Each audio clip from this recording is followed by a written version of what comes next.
الرحمن، أحييك سمو الأمير. هلا والله وسهلا. ألف مبروك سمو الأمير. مبروك، الله يبارك فيك، ومبروك لجميع النصراويين في كل مكان، يعني من أعضاء شرف، مجلس إدارة، جماهير طبعا، وقبل هذا وهذاك طبعا لاعبين ما في شك، والأجهزة الفنية والإدارية، يعني اللي حقيقة بذلوا مجهود كبير من بداية الموسم إلى نهاية الموسم، وإن شاء الله تعالى نسعد ونحتفل بياهم إن شاء الله بالتتويج. سمو الأمير، يمكن خلني أتحدث عن موضوع التذاكر كخبير في موضوع، بس موضوع ماسة أستغل الموضوع.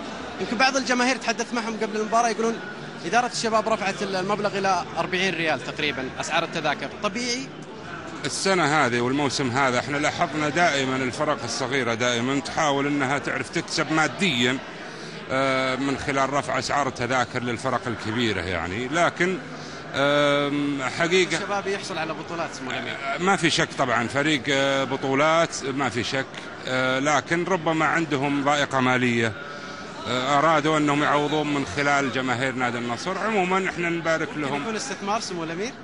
ممكن طبعا، ليش لا، احنا نبارك لهم دخل المباراة، ونبارك للنصراويين جميعا البطولة. الزبدة دائما تكون في الفلوس سمو الأمير. ما في شك طبعا، أكيد يعني الزيت اللي يمشي الماكينة يعني. طيب سمو الأمير، وش الدعم اللي راح يقدمه سمو الأمير ممدوح بن عبد الرحمن؟ طبعا احنا ما في شك، احنا نادي النصر بالنسبة لنا يعني عشق أبدي. الآن اليوم لاعبين نادي النصر قدموا لنا البطولة هدية للكل من جماهير نادي النصر ومحب نادي النصر، نحتفل فيها بإذن الله تعالى، ولما يجي موعد التتويج بإذن الله تعالى لكل حادث حديث. سمو الأمير فيصل بن تركي رشح نفسه لأن يكون رئيسا لنادي النصر ل4 سنوات، راح يكون سمو الأمير ممدوح يدعم الأمير فيصل بن تركي إن حصل على الرئاسة؟ لا إن شاء الله خلفه بإذن الله تعالى، ليش قدامه؟ الله إن شاء الله يوفقه، طالما عنده الرغبة الله يوفقه إن شاء الله تعالى. أعلن اليوم هو في مع عبد الله الزميل عبد الله العظيم.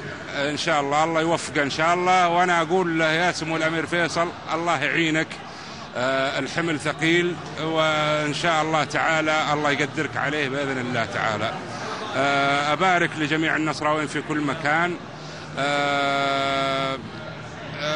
طبعا وأقول هارد لك لجميع من حاول أنه يعيق مسيرة نادي النصر بأي شكل من الأشكال، حتى بما فيها الأهداف يعني، وأنا أقول لهم كل سنة وأنتم بخير إن شاء الله تعالى. موضوع الأهداف أفهم من حديثك تهكم على الفريق الهلالي سمو الأمير؟ لا أنا أقول لهم إن شاء الله تعالى نراكم الموسم القادم بإذن الله تعالى. سلام هذا. شكرا يا حبيبي. شكرا. إذن